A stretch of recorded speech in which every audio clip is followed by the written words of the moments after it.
see you. I'm doing very well, thank you. I'm not. Normally, I have to do the introductions or the wrap-up, but that's going to be just on the hand. So they don't. They just leave it. Oh, sorry.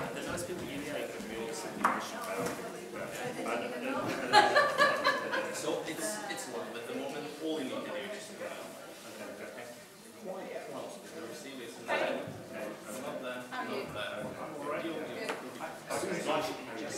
Yeah, that's the best one.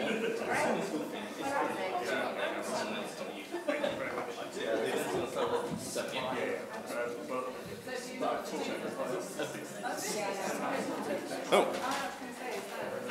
Don't forget to put your mic on you. I welcome 6:30. Okay.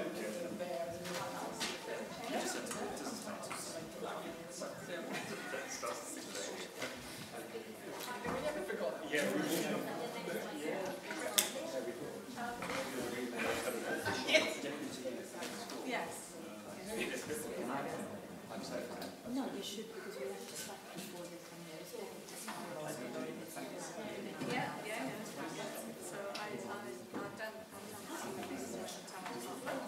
Most of us with this bit, whereas when they close the ship finishes at the top. It's correct, yeah. That's why.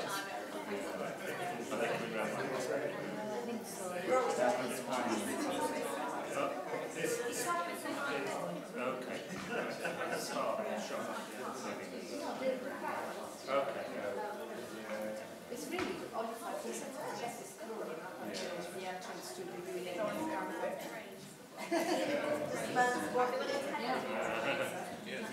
Yes. Wait, does it have a pen? Oh, I wish it was a pen. School.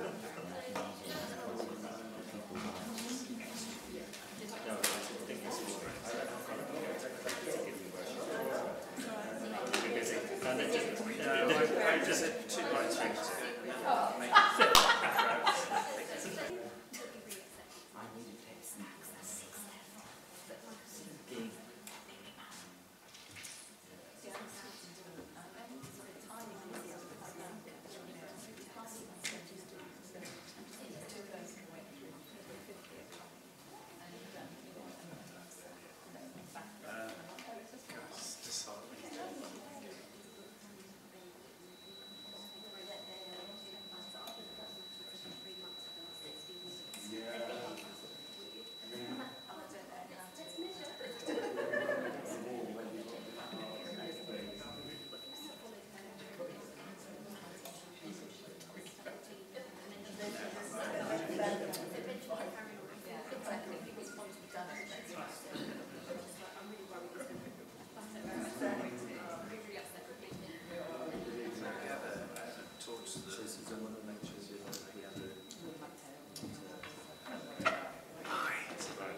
Say hello.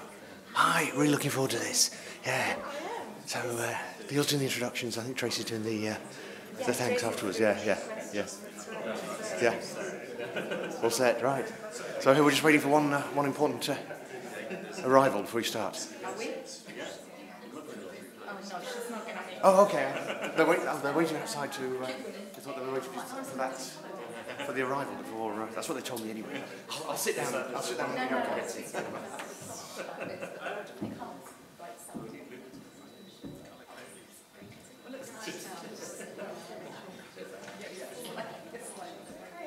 like a big cut. these stains.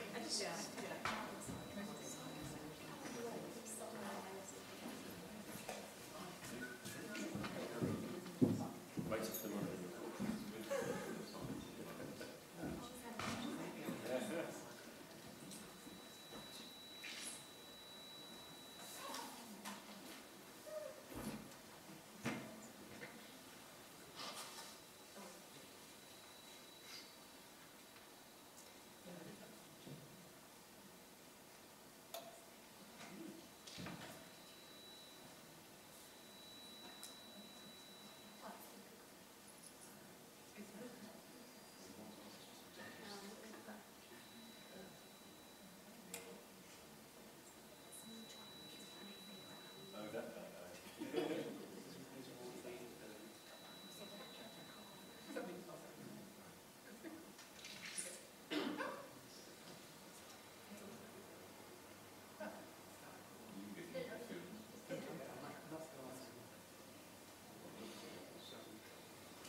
Okay, thanks everyone for starting. I'm going to just give Federica an introduction, and I might draw it out a bit because some of her family are in a traffic jam going past the hospital at the moment.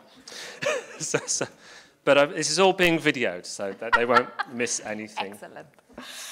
My name's Neil Hall. I'm a Professor of Genomics at UEA and Director of the Earlham Institute. And it's a real pleasure for me to introduce Professor Federica De Palma, who is Director of Science at the Earlham Institute and also Director of the British Columbia network of researchers across the UK and Colombia, which you may find a little bit out about today. Federica's, or not, I'll fill in. Okay. So a bit about background to Federica. Her academic life began when she got a PhD in immunogenetics from the Institute of Animal Health, I believe under Ivan Morrison, correct? Yeah, there's which is a PhD from the University of Reading. She then got a Fogarty Fellowship from the National Institute of Deafness and Communication Disorders and spent time at the Hubbard Centre for Genome Studies at University of New Hampshire, where she was a research scientist as well as the manager of the Genome Centre there, with a particular focus on environmentally important species. And then she worked at the Broad Institute of MIT and Harvard, which people who work in the field know it's one of the most prestigious places to do this sort of work, before, fortunately for us, moving to Norwich, where she joined EI. And I should say, you'll hear a lot about what the research that Federica's been doing at EI and elsewhere, but as well as that, she came in to first develop the scientific strategy for the Institute as the Institute was setting up. She initiated the hiring of the faculty that we have now and has really been instrumental in developing this new institute on the science part. She has a number of research programs aimed at understanding evolution of complex traits, regulatory processes that underlie evolutionary change. She works across a huge number of species, from seals to fish, and koala bears, ferrets. Is that right? I don't know how much you're going to get in this talk now, but there's I couldn't get them all. Yeah, she's just going to get them on. But also interested in using genome, using this understanding to understanding organisms important for food security and conservation of threatened and endangered species. As I mentioned before, she's done a lot of research programs in developing countries aimed at building partnerships, generating genome resources, delivering training events in genomics and bioinformatics to try and build the capacity across the world where a lot of these challenges in food security and conservation are actually happening.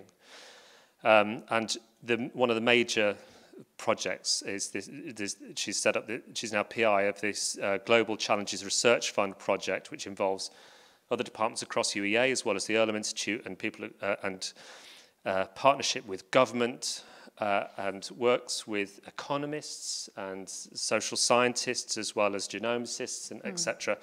Which is a massive collaboration. And she's actually only came back from Colombia, having been there for 2 weeks.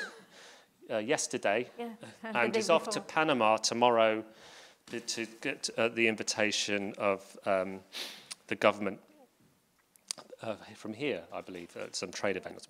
So tonight, we will look at the ways in which vertebrate organisms, including humans, share processes of regulation in gene expression, explore how the study of genomes of non-traditional organisms help us understand what sets us all apart from each other. So please welcome Federica De Palma to give her inaugural lecture. Thank you, Neil.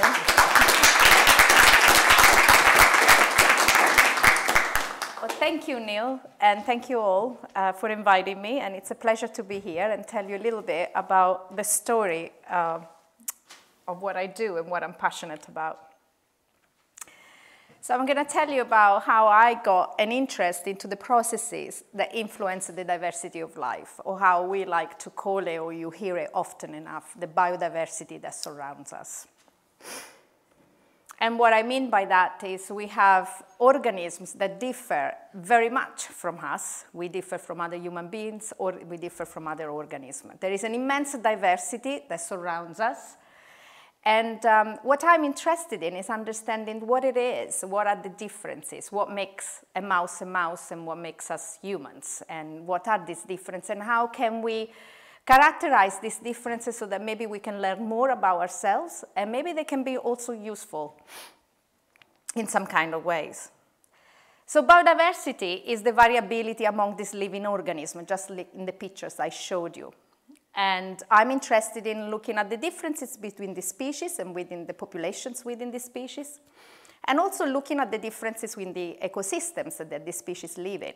And ecosystems are the complexity of organisms all living together within a landscape. This is plants, animals, microorganisms, and even non-living things that interact with each other and as a functional unit. And these ecosystems that surround us provide us with goods and services, and they are extremely important. Some of the services are clean air, some of the goods is a good soil, because it's been, because we have decompositions, and good soils will give us good vegetables. Each of our gardens is a perfectly good ecosystem that gives us goods and services.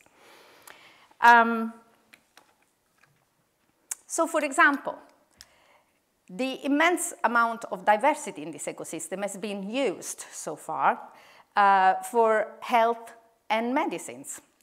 This is the star anise, I believe it's the Chinese star anise. And production of this, you can extract this acid, which is used to make the vaccine, the Tamiflu. As well as Taxol. This is been derived by the passive yew trees, and it's been known for a long time, and even to date, we're still trying to understand how to use it for its anti-cancerous activities, in particularly in breast cancer, ovarian cancer, and some other type of cancers as well. Then we have other creatures, like frogs, like the gastric breeding frogs. This one, unfortunately, is actually gone extinct. The last sighting was in 1981. But there are some benefits into the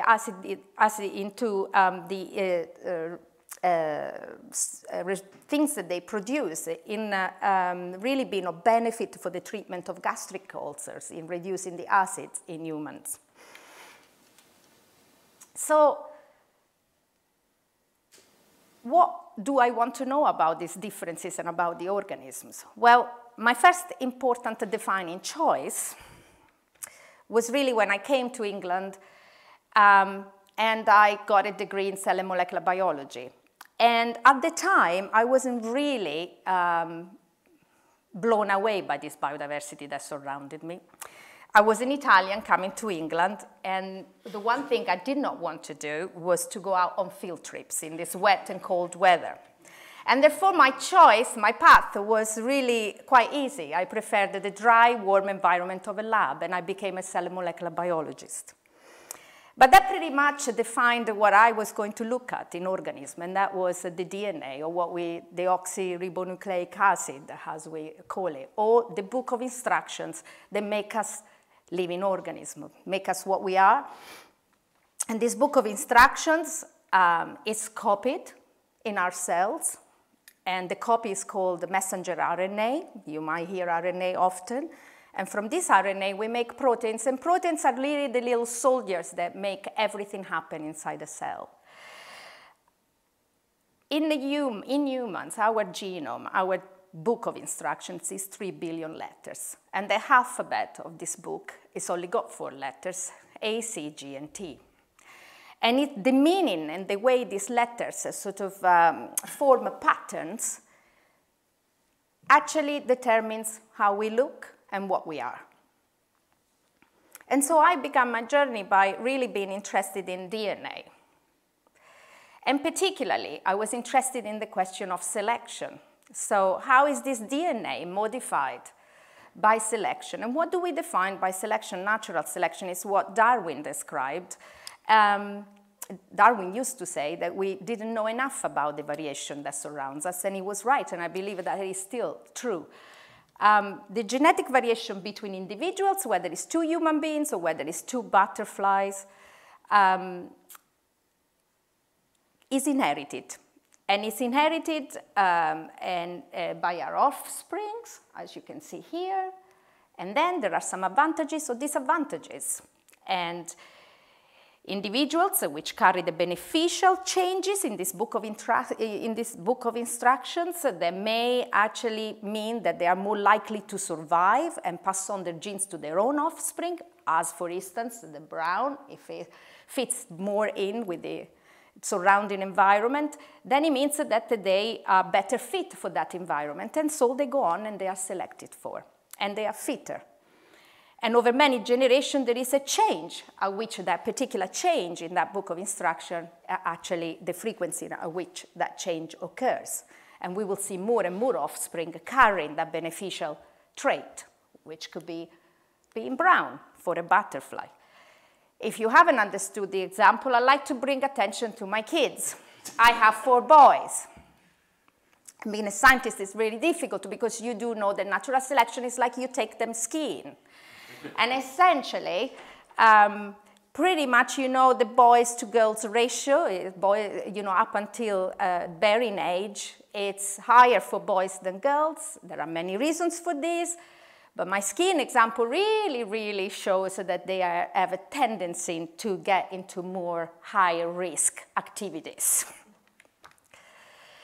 So these changes always attracted me, and I wanted to understand what in the DNA makes us better fit for an environment. And I started off with a PhD in immunogenetics at the University of Reading, and at the time I was interested in those instructions that coded for particular genes which actually are responsible for how we react to diseases, pathogens.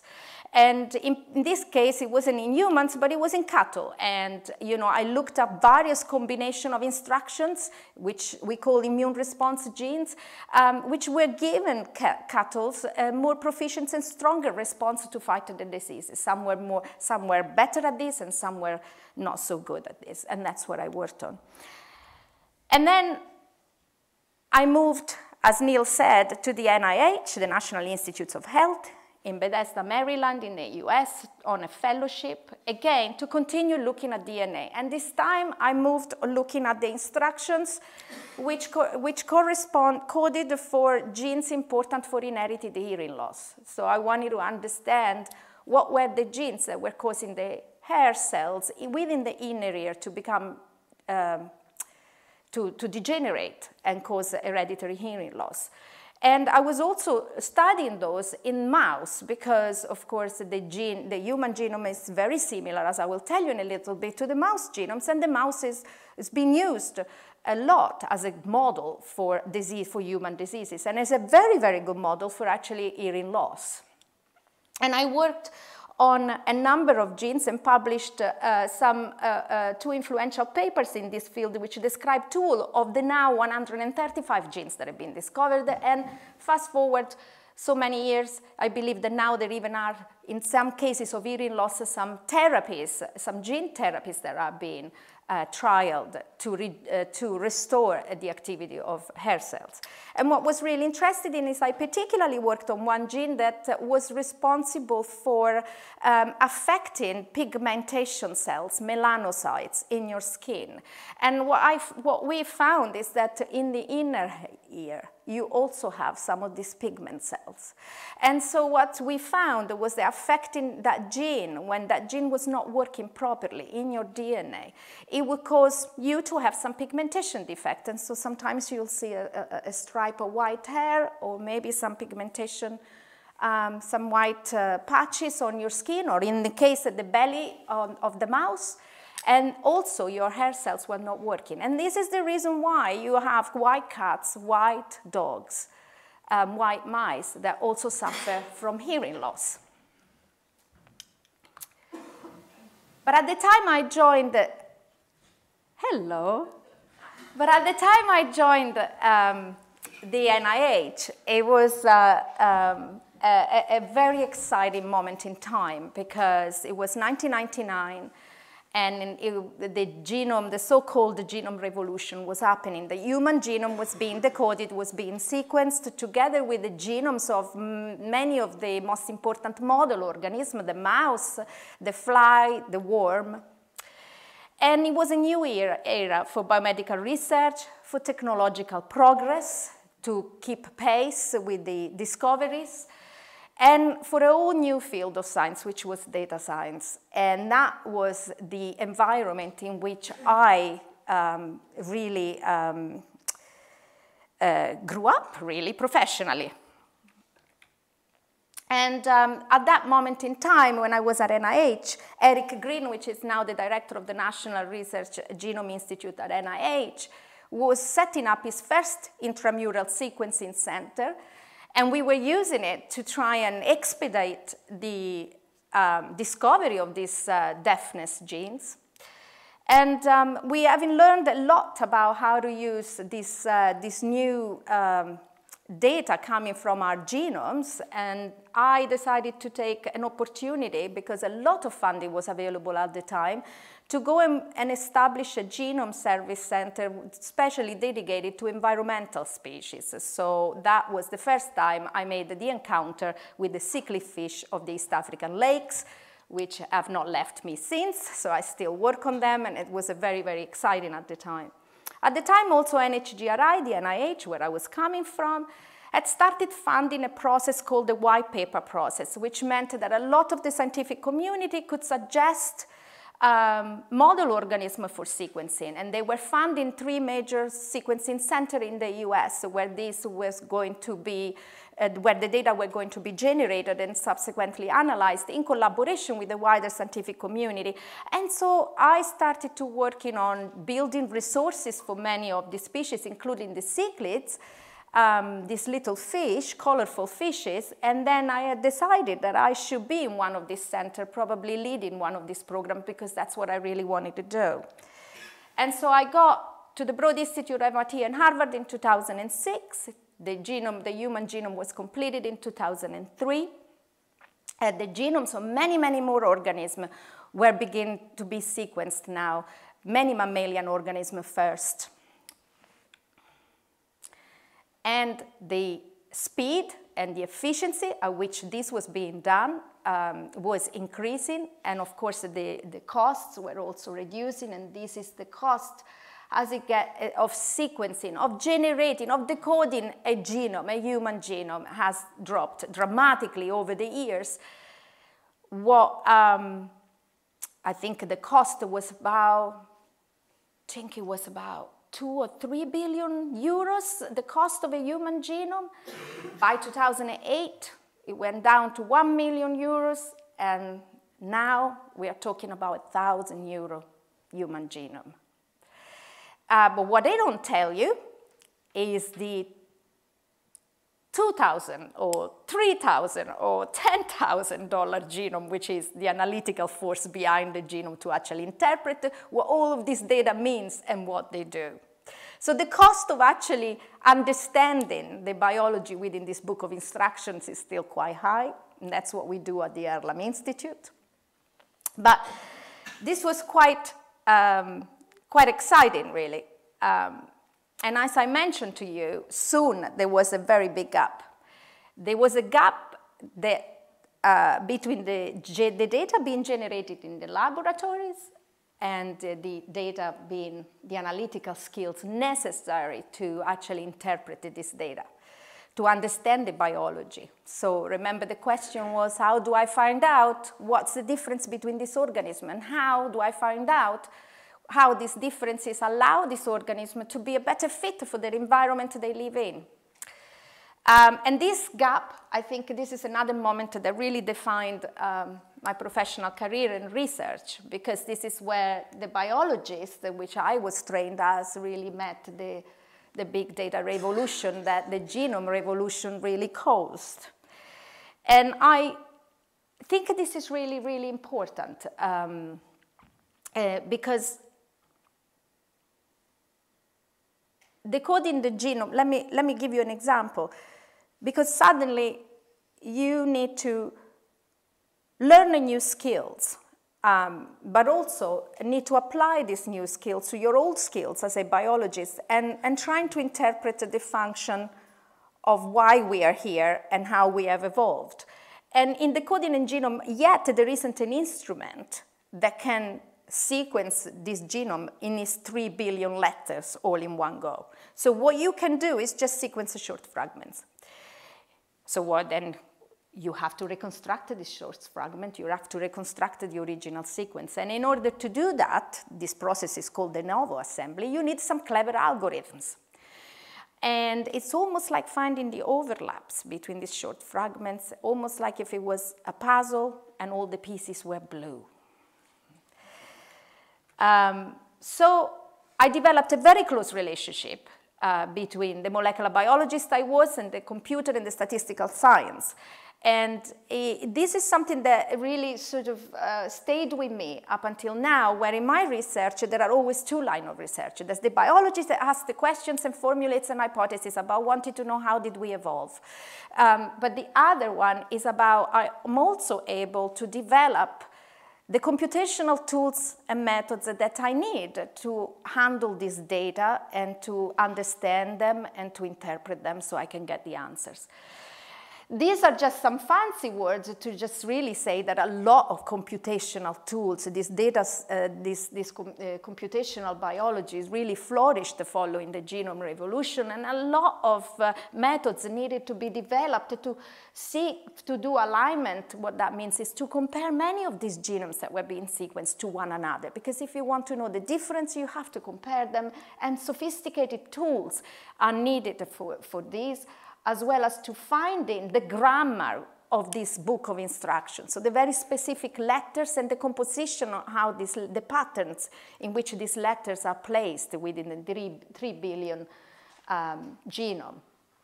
As well as understanding methodologies for recapitulating your evolution, your ancestral evolution. We talked about genome assembly, as well as understanding and discovering all of the variation and diversity inside of these genomes. So, the more we learn about other genomes, I think the more we learn about ourselves. And what was clear is that following the genome revolution, we got left with an immense catalog of information, which is very valuable, even if we don't really understand it all. And so let me take you back to the beginning. The first genomes to be sequenced was the human, the dog, the mouse, and the rat. And when we compared them all together, we started to, in an analogy that it pretty much resembles the one of the Rosetta Stone. This was for those of you in archaeological lab, where you had 3 different languages, ancient Greek and some other hieroglyphics languages. And we were only able to really understand some of the most unknown characters by comparing the 3 languages together. It's only by comparing them together that we realized there were hieroglyphs that were intelligible before. So this is the same process that we use to actually understanding what's in our book of instructions. So we compared them all and we looked at what is actually similar and what is similar if we put all of the sequence together. And we found there is a lot of similarities. There's a lot of similarities, and there are some regions that we call conserved. Now, then we made an assumption, and the assumption was if between a shrew and a human being, some of the sequences are conserved, then they must have a purpose. They must be functional. And selection, evolution, has sort of protected them from change. And so we asked lots of questions from this data. We asked question of how much of this genome is really conserved and therefore under selective constraint? How much can we detect? Where is this portion of the genome? Where does it lie in the 3 billion letters? What are the features that we detect? And this is a bit of a complicated slide, but really all I want you to take home, the message I want you to take home is that what we learned was that the majority of the genome was actually very similar across the species, but only out of this portion that was similar, the smaller portion was actually encoding for instructions, so what we refer to genes, for coding genes, was only a small fraction. The majority, the rest of the genome, which up until that point people referred to as junk DNA, was no longer junk. It was actually quite important, clearly. We didn't know what it was, but but the majority of the genome lied in this portion that didn't encode for anything. So what did it do? We didn't know. But that was probably the most striking finding out of the Human Genome Project. So what are these non-coding? What is this big portion that doesn't actually code for specific instruction that we call genes? Well, this portion carries the most important elements that regulate the genes. And so how did we find this out? Well, it's like the Rosetta Stone again. We compared the 4 genomes, and we could find approximately, using some statistical methods, 800 elements, roughly around 50 letters long.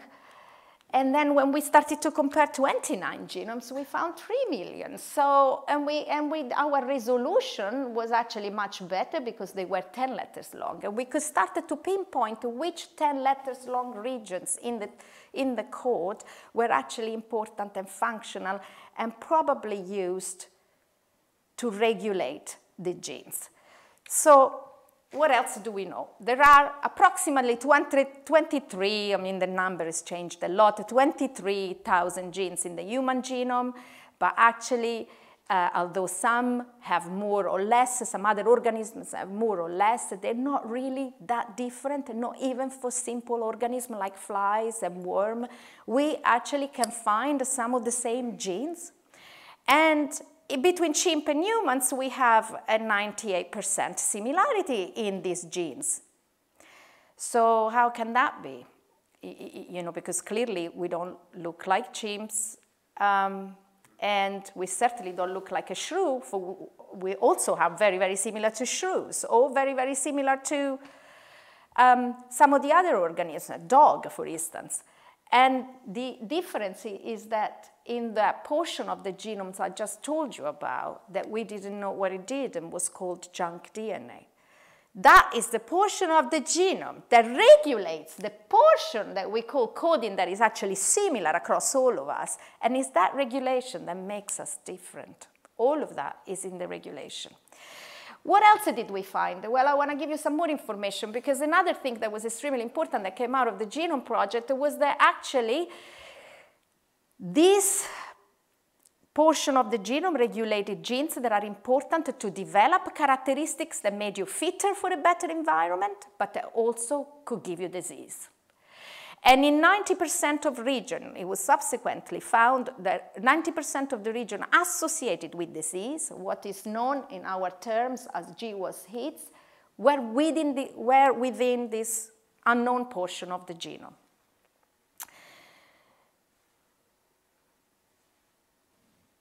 And they were all associated with disorders and very complex traits. So this gave the genome revolution, initiated a new revolution, which you're all familiar with, which really changed the way we're now thinking about diseases and thinking about medicine. Many initiatives started off, and I'll mention Genomics England because we are here in the UK, and there are 100,000 genomes. Some people at the medical school that I see here as well have been working on these data sets. Many big collaborative effort to sequence 100,000 genomes and to understand how, what are the changes that cause the disease and how we can possibly design a therapy. Many of these consortia, not just in England, popped up all over the place. The US, China, France, Estonia, everywhere.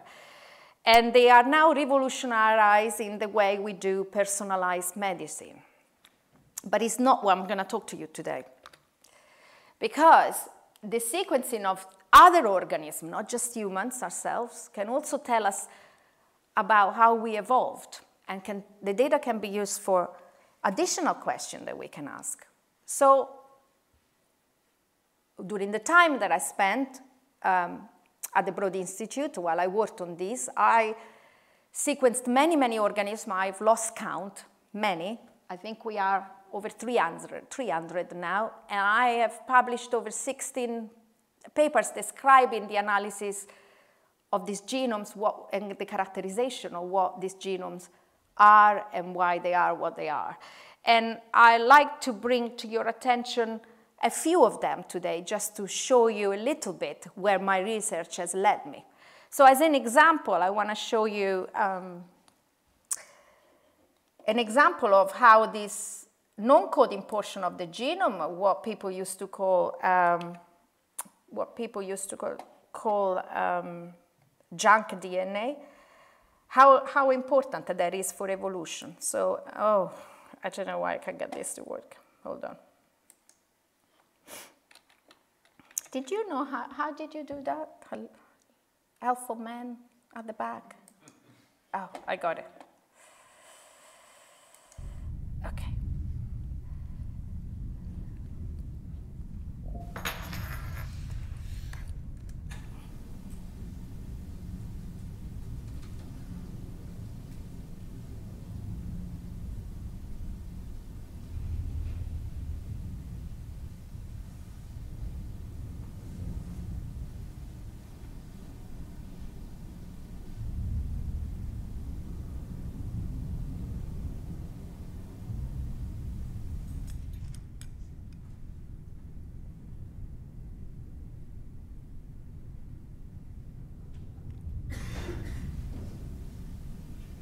This is the coelacanth, or the so-called living fossil, that was thought to be extinct about 70 million years ago, really. And then there was a specimen that was found in 1938 off the coast of South Africa. It's highly endangered, but the coding portion of this critter's genome, the one that encodes for instructions, actually evolves really slowly compared to our sets of genes. Possibly because of the environment where they live in. As you can see, they also move very slowly. There is not a lot of risk of predators, and it's called a living fossil because it looks remarkably like a 3 million year old fossil.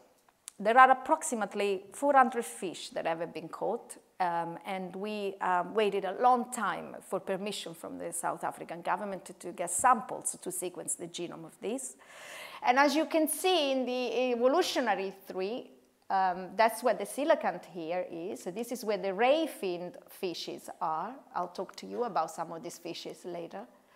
But coelacanth and lungfish are the closest to us, and we thought, the hypothesis was, could they hold clues about, you know, they're called the lobe-finned fish. There's a reason why they have this lobe. Could they hold the clue to tetrapod evolution, tetrapod like us?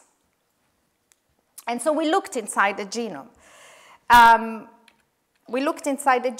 And what we did is we went and looked inside the regulatory portion of the genomes. The way we did is compare the genome of the coelacanth together with the genome of human, mouse, and others, which I can't remember now, zebrafish, and we looked at the bits that were conserved, just as I showed you before in the example of the Rosetta Stone. And we discovered that there were some of these portions of regulatory elements that were conserved across all of these. But they were not present in ray-finned fish. So we thought, well, if they are present in all tetrapods and they're not present in the ray fish, maybe these have something to do with limbs development. We put them in a mouse, which I know this doesn't mean much, but we put that particular sequence, engineered it into a mouse, waited, and see what happened. This is a picture of the embryo stained, and you could see that indeed that regulatory element was driving development of limbs in the mouse. So indeed, you have elements in a fish like in the coelacanth, elements that gave rise to the limbs in the tetrapod lineages. So this was very, very exciting. So then, I told you already, regulation has evolved a lot more over time the gene content, because I told you that the gene content of humans is very similar to that of other organisms, no matter how simple these organisms are. And therefore that the non-coding, non-gene portion of the genome must give rise to the differences we see. And I have decided to study what these differences were in a model which described as by George Barlow as never met an animal or a plant for that matter that wasn't interesting, but some stand out as special, and sickly fishes are right up there. And I think this is really indeed true. These are sickly fishes. You might see them in any aquarium you go. You will see them. They are the little ones. They are very colorful. They actually have a very wide distribution. But what's interesting is only the one in East Africa are probably one of the best examples of evolutionary adaptation on the planet. And what does that mean? It means that there are 3 lakes in East Africa: Tanganyika, Nyasa, Victoria, and that from an ancestral lineage, these fish evolved, colonized in 3 independent colonizations the lakes, and evolved really rapidly and gave rise to an enormous amount of diversity. A diversity that is not seen, for example, in the sickly fishes that you find in South America. Diversity in behavior, diversity in color, diversity in morphology. Really, really interesting. So the question that we started asking is, what's in their book of instructions that makes them so able to do this in such short amount of times? And they were so interesting that even your David Attenborough talked about them. Its tropical waters teem with more fish species than any other lake. There are 850 different cichlids alone, all of which evolved from just one single ancestor isolated here thousands of years ago.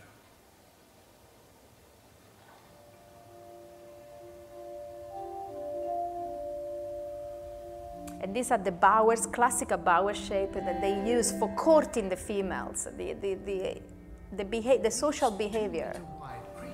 It's amazing. Fish made.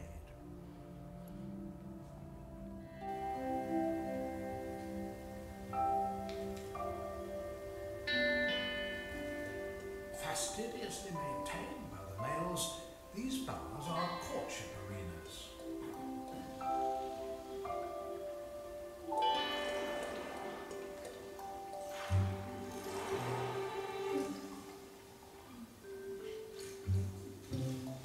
Cichlids are caring parents. Brooding young in the mouth is a very effective way of protecting them. This lake can be a dangerous place.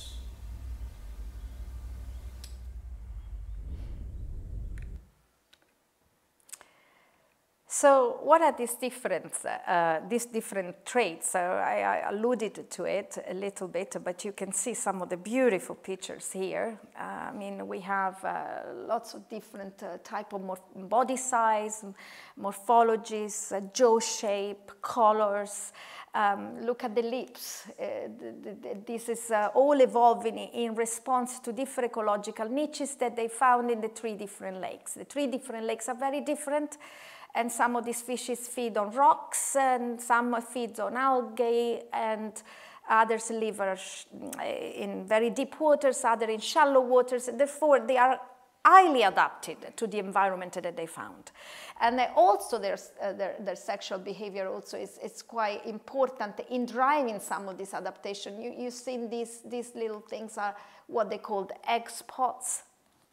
And they are really important for mating, and they are found in all the 3 lakes, so they seem to have evolved 3 times, so it almost seems like they have done this in 3 different radiation, in 3 different lakes, which means that they there is some convergence of form. And what we want to know is if at the level of the book of instruction and at the level of the letters that I was talking to you before, is whether the changes in these fishes from the different lakes that lead to these traits are the same or not.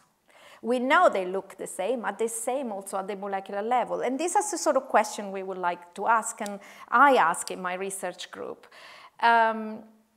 Therefore, what we did, and this is just a summary, I'm not showing you a lot of data, but just a little summary of what is the process that we take. We therefore send our postdocs to Africa to sample a lot of this fish. We extract many different tissues, and we then sequence generated the DNA, so the instructions. We then also copy that DNA into the mRNA, which tells us exactly the information of the coding part of the gene and the expression patterns. And then we're trying to understand how these phenotypes or traits that we observe have come about and how they are associated to particular features in the genome. Let me show you some interesting things. For example, if we're looking at color, what we found is that a protein, so a particular gene that encodes a protein, which is called endothelin receptor type B, it's a protein that it's involved in the neural crest, in neuronal development in mouse and in human. It's extremely important, but it's also extremely important in fish as well as other mammals. And in humans and in mice, it causes a disorder. It's a very known disorder. It's Peebled mouse, and it's got pigmentation defects. And in humans, it causes the Hirschsprung syndrome. Well, we found this to be under positive selection, which means we found changes in the gene of these fishes. Particularly, the changes are highlighted in certain part of the protein. So this is just the structure of the proteins. I haven't talked to you about structure about proteins today, but this is basically there are some changes that are known to affect the way this protein functions. And we believe that this may have a role in much of the different color types that we see in cichlids. And let me tell you about another important aspect. We found that several genes that interact with each other are all under positive selection. So they all have changes in these fishes. And these are, again, genes that you find in humans. They are very important for morphogenetic development of a human being. You found very important developmental genes. When you look at them in the fish, you find important changes in the protein that are probably driving all these morphological changes you see in their jaw, in their lips, and in their body sizes. And so what do we do? How do we go about studying this more? Well, what we want to ask is, okay, we can find changes in the coding portion of the gene, but we know, as I told you before, that there must be additional changes in the non-coding portion of the genome that are also driving some different traits or functions in these fishes. And what we do is, once again, we compare the genomes of all of the fish species that we so far identified, just like in the Rosetta Stone. We call all of the portions of this genome that is conserved, and then we take them, and then we ask the question, is this changing in these fishes? And if the answer is yes, we put it in a zebrafish. Again, we engineer it, we put it in a zebrafish, and we find that indeed they light up different parts of the body of a zebrafish, and which means that they have different functions. And that's how we study these things. And so again, the non-coding portion of the genome is really, really important. It's important for evolving traits that are a success of an adaptation to an environment and are responsible for traits and diseases and disorders. Also, in my research group, we don't just study the linear form, the 3 billion letters, as I showed you, and the composition of these letters and what's important and what's not important. We also try to understand the interaction amongst these elements. So genes, regulatory elements, proteins, we try to understand how these work in what is called the network biology. So if I can now take you a level up, if you can imagine that this is still this is a portion of those 3 billion letters right here. This is, the red bit is the portion that actually code for a gene. A gene that I told you is then copied to mRNA and then will give you a protein that has a specific function within the cell. These bits are non-coding. Well, these bits I've already told you they're really important, as I showed you in the elegant as well, for regulating different the genes and giving rise to diversity. And so these are then interact with other proteins.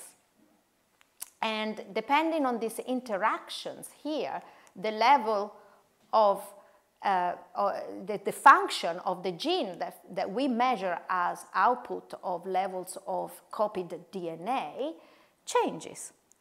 But we can visualize all of this interaction as a network where you have the regulator here, the interaction is this line here, so you've got your proteins here, your transcription factors, and you've got your target genes. And nothing happens. I don't know what happened. I disappeared. I had a little network picture here of what it was supposed to look like afterwards. But anyway, so you can visualize it as a network, and that is what I mean by network. It's a framework that allows me to take the linear form of data like DNA and RNA and take other data types that I'm generating as well, like protein, and trying to see a framework in which I examine the interaction and how the connectivity of these so that I can interpret what is the biological function of all of this data that I am generating.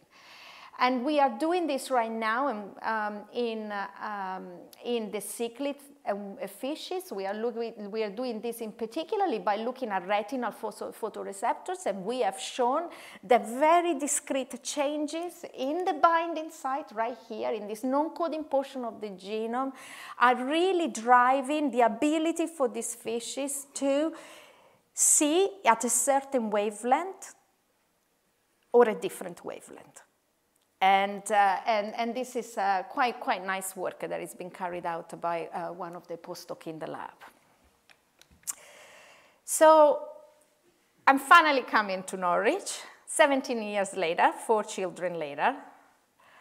And Neil said already about the Erlam Institute, and it was a really great opportunity because fast forward that the human genome had been completed, many genomes were being sequenced, and it was really a great opportunity to come to an institute that was being set up to be an institute for understanding the data coming from genome, but the genomes of life, of the life sciences.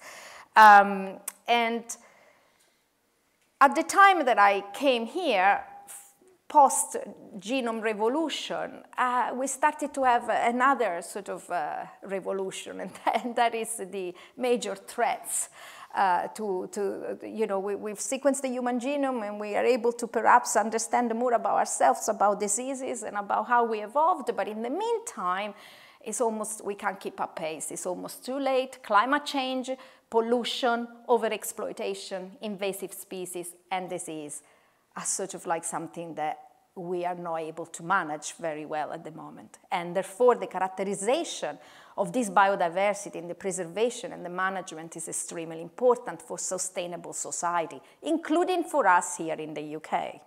So Stephen Hawking died and said, I would not be optimistic about the long-term outlook for our species. I agree.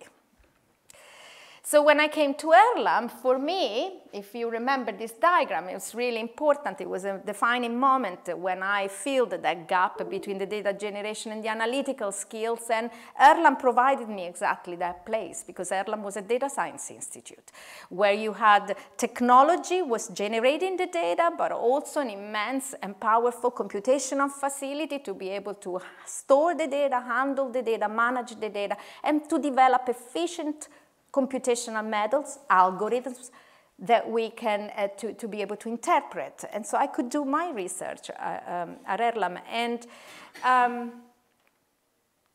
I like to say that indeed, the computing facility that we have at Erlam is the second largest in Europe for life sciences. And many don't know this about. And it's right here in the heart of the Norwich Research Park.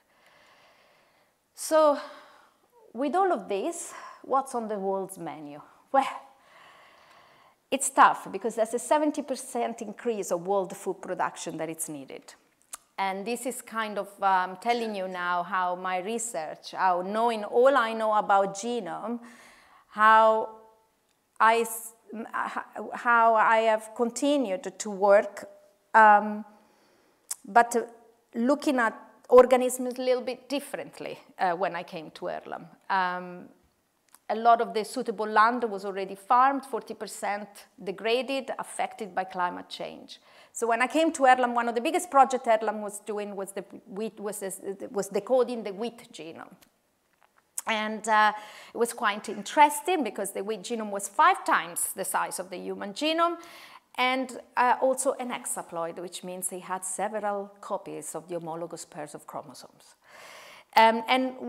This is just to say that it's really important to look, I've continued, I don't work on plants, so this is probably the only slide on plants that you're gonna see. I continue to work on animals, but there's a lot of work that it goes on also on crops and on non-crop species, wild relatives, and it's the same. The problem is exactly the same. It's about understanding the diversity between these species, understanding the diversity that may bring you a little bit of resilience, so that upon climate change or changing condition, you can continue to produce food. So it's extremely important for food security. And I'd just like to say that a lot of the algorithms that we have developed at the Broad Institute, for instance, as the sequencing of genomes using short reads, we applied to actually assemble, so piece together this enormous genome when I came here. And it has given us a very cost-effective and very speedy method to do that. And we are now sequencing many, many wheat relatives, many wheat species, as well as many other crop species right now with this methodology. But so let me tell you, though, enough about the wheat. Let me tell you about how I try to do some research addressing some of these major threats. So if food production needs to increase, then this is the projection for fish by 2030. And the aquaculture production is definitely increasing while the wild capture is decreasing. And I have talked to you about a little fish called Oreochromis niloticus. I don't know, many of you have quoted that detail on my slides before. It turns out that it's a cichlid, just not one of the cute ones, not one of the small colorful ones. It's a big one, and it's not so pretty. But it's extremely important for tropical aquaculture, and actually for in general aquaculture. It's amongst the top 10 cultured fish, and is only second to carp. It can reach a very good size. Its diet, it's pretty easy and tolerates different kinds of temperatures, and there are major selection programs that have started in 1987 based on 3 strains only, which we are now analyzing the genome of. Why?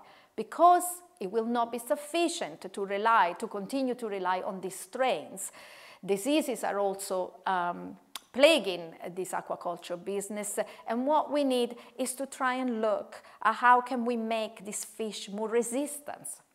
So again, how do we do that? Well, this is the biodiversity I'm talking to you about. We knew about the cichlids. We worked for 15 years on cichlids. We know they come from Tanzania, where the lakes are. But also we know that Tanzania is also a hotspot for diversity of tilapia species, the ones that are used for aquaculture. There are about 31 of the 50 recognized Oreochromis species. 26 are native to Tanzania. There's a problem. 1950, there have been some introduction Introduction of exotic species. What does that mean? It's called stocking. It's illegal, but they have been introduced in the water body throughout Tanzania. And what these exotic species do, they take over the native species. They hybridize and they transmit disease and they kill the native species. And this has caused all sorts of issues because for people there, Tanzania actually has the lowest production of aquaculture compared to some of the neighboring countries. And the species identification is extremely difficult for some of these small older fisheries or for the fisheries in Tanzania. They won't be able to recognize that they have an hybrid species until it's in adult form. And in order to set up your breeding programs to produce fish, a lot of the times you have to sell it at the very young stage. So what we did is we went and sampled all of these regions with different tilapia species, brought them back. This was Tarang Mehta, the postdoc that did this, but actually, I did say earlier on in my slide that it was really important, the marriage between data and biology, and so we also sent with Tarang, who's a molecular biology by training, we also sent Graham Etherington, which is a computational biologist. Both of them went into the field. We collected a lot of species, we sequenced the DNA, so you know what that means now. We exactly decoded the DNA of all of the species that we've collected, and we then identified a number of markers, and by markers I mean certain letters that were different enough between the species that we could tell the difference between them if we looked at the DNA, and which meant we could identify which were the introgress stock, or in other words, the hybridized stock. We then went back and taught the fisheries officer exactly how to do this and developed a phone app.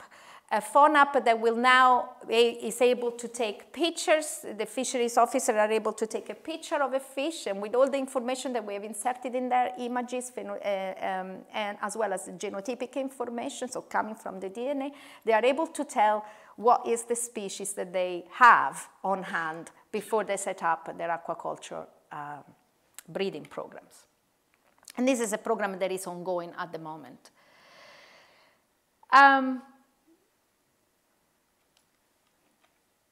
What else? Well, biodiversity is important because climate change will throw us all sorts of things very soon, and I think, and we need to exploit new ways of making food, also taking advantage of harsh environments.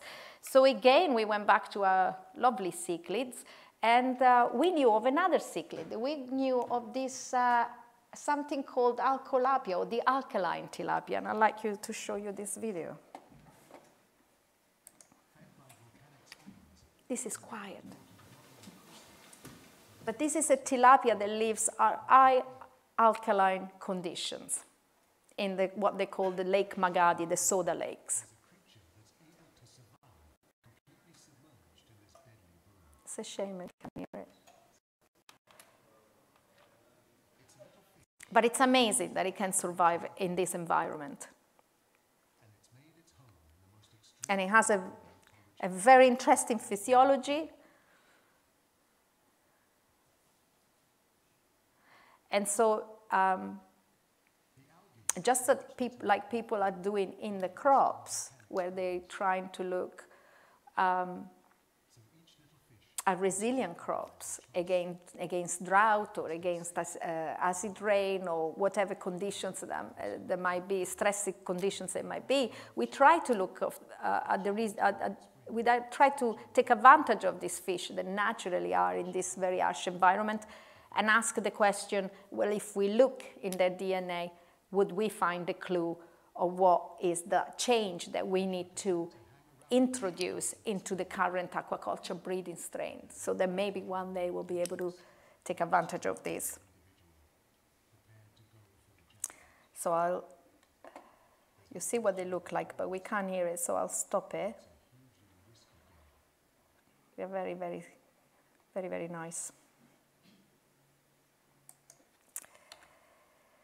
So they are, and again, Tarang went back there and sampled a few of those, and we are now looking at the genomes of these hypersaline species. And it's a high pH, low oxygen, high temperatures. And we're really looking forward to some of our results. So it's important to look at the changes in the diversity of a species for many of the reasons I've told you. It's important, but there is also an important application to conservation of the species. Many species are going extinct, and many are on the IUCN Red list. There is a list that will discriminate them amongst the vulnerable species, endangered, critically endangered, already extinct. And we are apparently in the midst of this mass extinction, and these are some of the affected species and some of the endangered species. We are working in my group on the recovery of the black-footed ferret.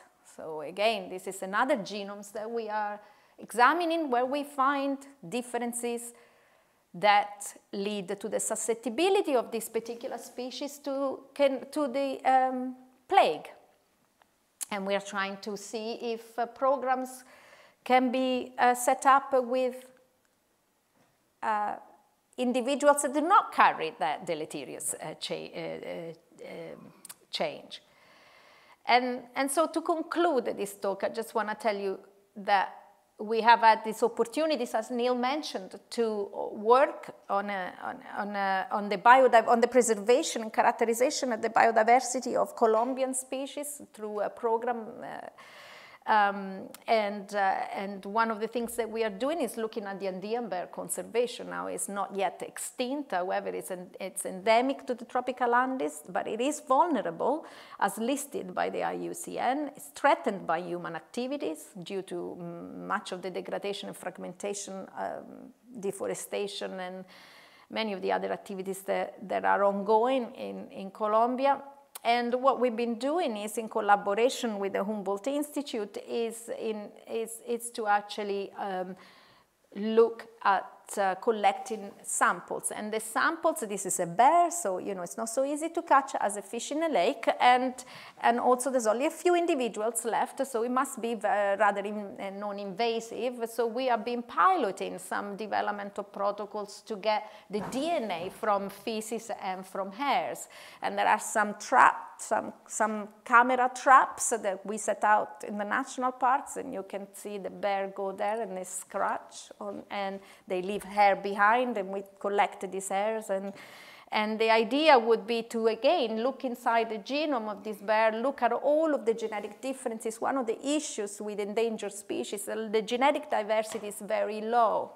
The inbreeding is high, and that's why they are at risk, and we must reintroduce that genetic diversity in order for the species to continue to survive. And so what we would like to do is do a survey of the genetic diversity, characterizing the population, trying to understand what actually is the status of the population, because we don't know, and then trying to identify from the data that we will get some proposals for conservation management of the species with the local authorities.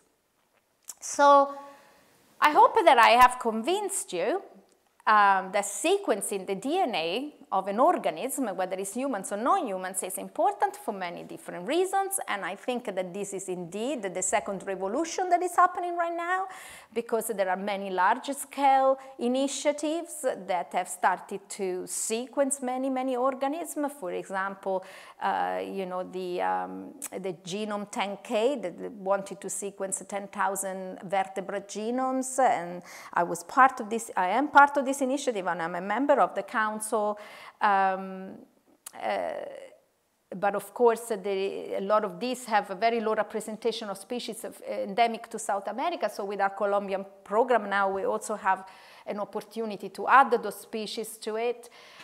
We have the 200 mammalian genome project from the Broad Institute, where I still remain a visiting professor. You know, I told you we started a journey by comparing mammalian genome 4, then 29, where now we have 260, and we have a big consortium that is starting to look at comparing all 260 mammalian genomes, and it's quite exciting.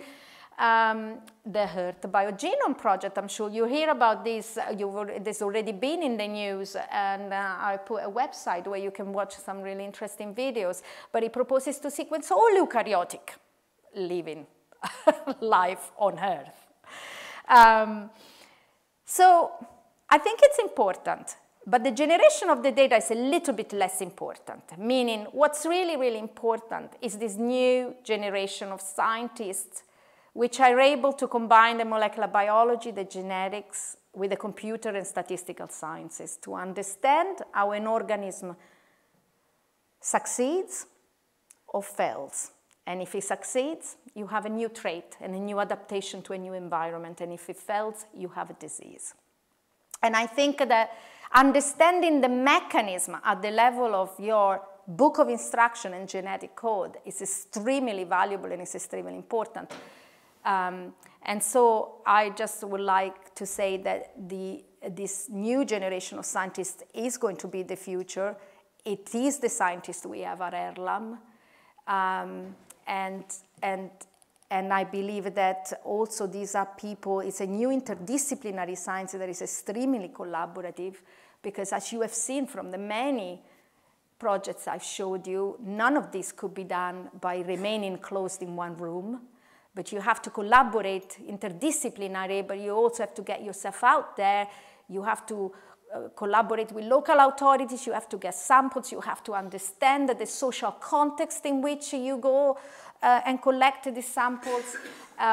So I think the future is bright, and certainly I would love to remain working on this for a while longer. Thank you.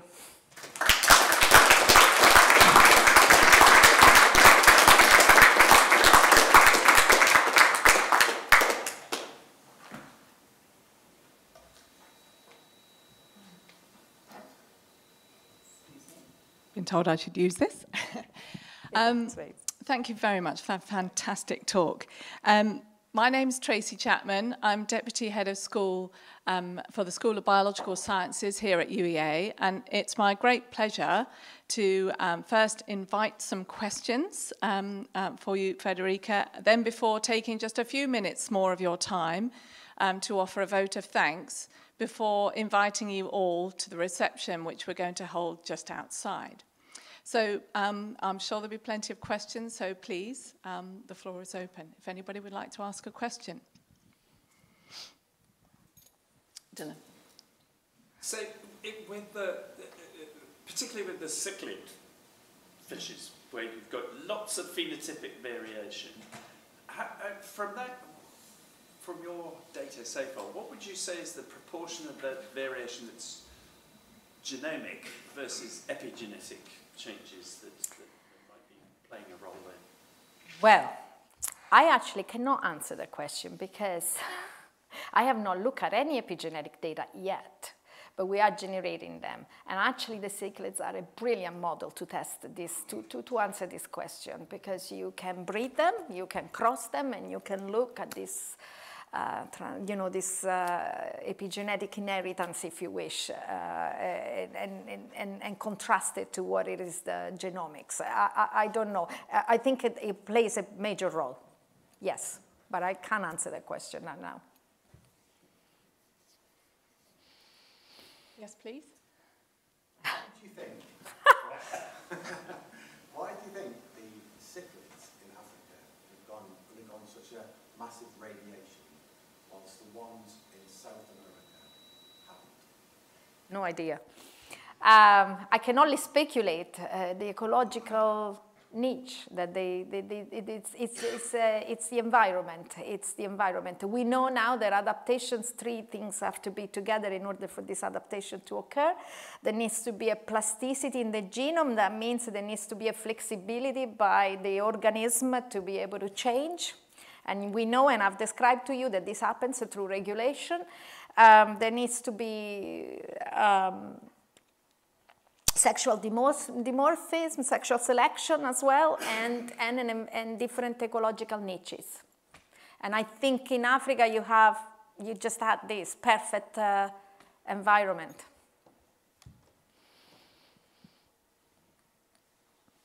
Yes? Great talk, Federica, thank you.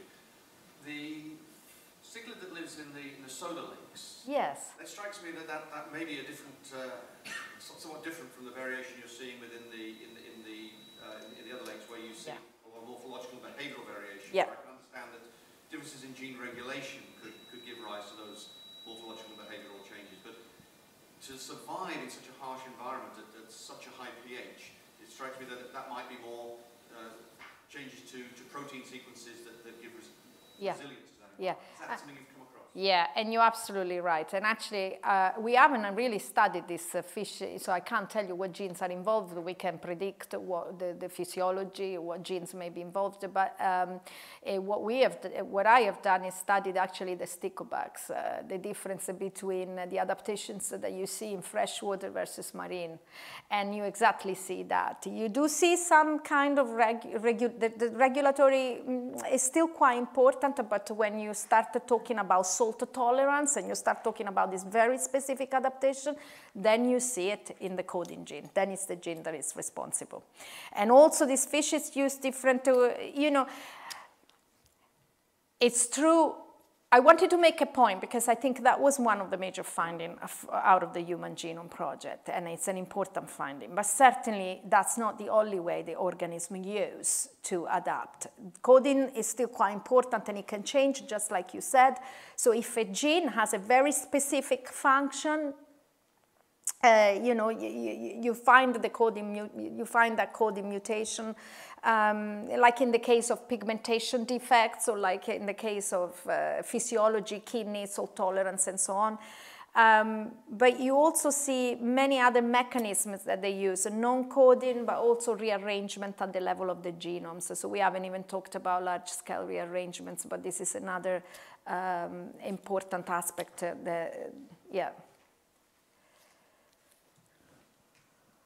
Okay, at the back. Thank you.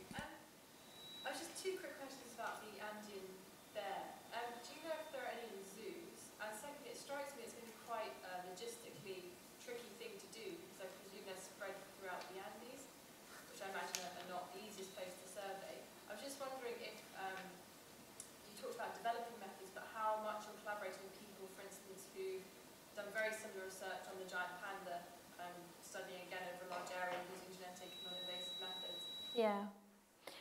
Yeah, we are doing it. I mean, I don't know about the giant panda, but we work with San Diego Zoo. So, they have developed a lot of these methods, and so we are just sort of developing specifically for our field, our particular field scenario here. We work with San Diego, where they have captive individuals as well of the bear. So obviously, in order to generate a good genome, we can use the captive individuals.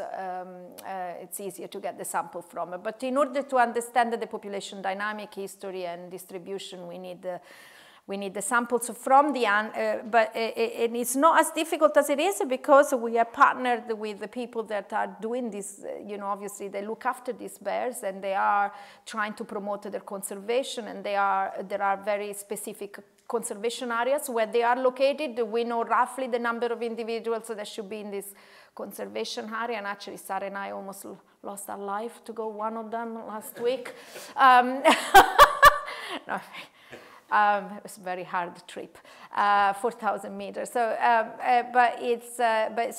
so we are targeting specific areas where we know they are, and we're doing it with yes. So we're not reinventing the wheel, basically, now. Did you, maybe the last question here, please? Thank you. So you mentioned that part of the reason for trying to understand these genomes are so that you can help species adapt to changing conditions. So, for example, the tilapia fish is eaten, but may be subjected to climate change and other problems. Once once you've identified the genes and the regulatory system that you want to kind of target to enable the species to adapt, do you imagine being able to breed those changes into future generations, or do you imagine it will be necessary to use some kind of genetic modification techniques, maybe CRISPR or something like this? And obviously that's... It depends, but yes, you can breed it in the future generations. But I mean, you know, a number of ways this can be done, and it depends on what you find, but certainly been done very easily in crops. More than... Not that easy. Not that easy, not even in crops. I thought it would be. But yeah, it's a really good question. I mean, it's not as simple as that. You could do it either way. I think perhaps it's easier to breed it into the generations, but it depends on the change. Yeah. All right. Thank you very much for your questions. And if you can just bear with me, if I can have your indulgence for a few more minutes, and you have to stay here because I'm going to try and say nice things about you and embarrass you. So it's traditional to offer a vote of thanks at this point in these inaugural lectures. So it's my great pleasure to do this. So I'd like to thank you for giving us a hugely entertaining and stimulating professorial inaugural lecture. So in her talk, Federica gave, I think, a tour de force demonstration of the value of using rigorous methods to compare entire genomes. She showed us the power of these approaches to provide the unique insights and the subtle yet often profound functional genomic changes which define species. So that's not only which genes are present or absent, it's how they are regulated, which ones are turned on or off, in which places and in which tissues, or maybe even at different times. And so, as is evident, I think, from her talk and also from the introduction, Federica has built a world-leading reputation and has made substantial contributions in a range of important areas. And we've seen many of them, but just to name a few, to these adaptive radiation, so these extraordinary bursts of speciation that are seen in the Great African lakes, to tetrapod evolution, so the evolution of vertebrates with 4 limbs. So taking lessons here from the genome, as we really nicely saw from the enigmatic coelacanth, to the detection of patterns of domestication from dog and wheat genomes, and also recently a really nice piece of work deriving lessons for conservation from sequencing of the koala genome. So these advances have been published in major papers in the fields, and they really stem from these innovative comparative genomics tools that are incredibly difficult to devise, but have been developed by Federica and her team. But as well as thanking you for giving us those talks and highlighting your excellent research program, I also wanted to take this opportunity to thank you for the other additional and leadership roles that you've taken across the park. So for example, as we've heard, Federica is Research Director for the Earlham Institute and Director of the Bridge Researcher Network. She's also helped to devise and to refine our postgraduate training programs of the Norwich Research Park Doctoral Training Partnership. As we've heard, leading really important programs to develop and enhance training and research in lower income countries. And Federica is held in great esteem. We all in awe of your positivity, energy, and your zeal for research, in addition by, of course, the ambition and the big vision that it takes, really, to deliver these large genome projects. Perhaps there are 1 or 2 things that you might not know about Federica, which also enrich the life of her colleagues, which they wanted to share. I'm not going to share all of them, maybe just a few for public consumption. But Federica is an accomplished dancer and a trained Zumba instructor. And apparently no night out with all of her colleagues is complete without a trip to Cuba Revolution. Excellent, lovely. I'd also like to add that Federica is a vocal advocate for women in science. Yes. And we particularly like to thank you for your help in promoting equality and diversity across the Norwich Research Park. So in conclusion, we're really enormously thrilled to have you as our colleague, and we thank you again for delivering your professorial lecture. Thank you so much. This was a surprise.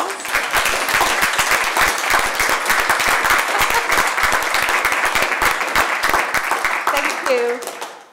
And please, you're all most very welcome to join us now in the reception, which will be held just outside. Thank you very much, and thank you for coming. That was sweet. I didn't know you guys had to do this. So very nice. Yeah, it's lovely. We also tried to get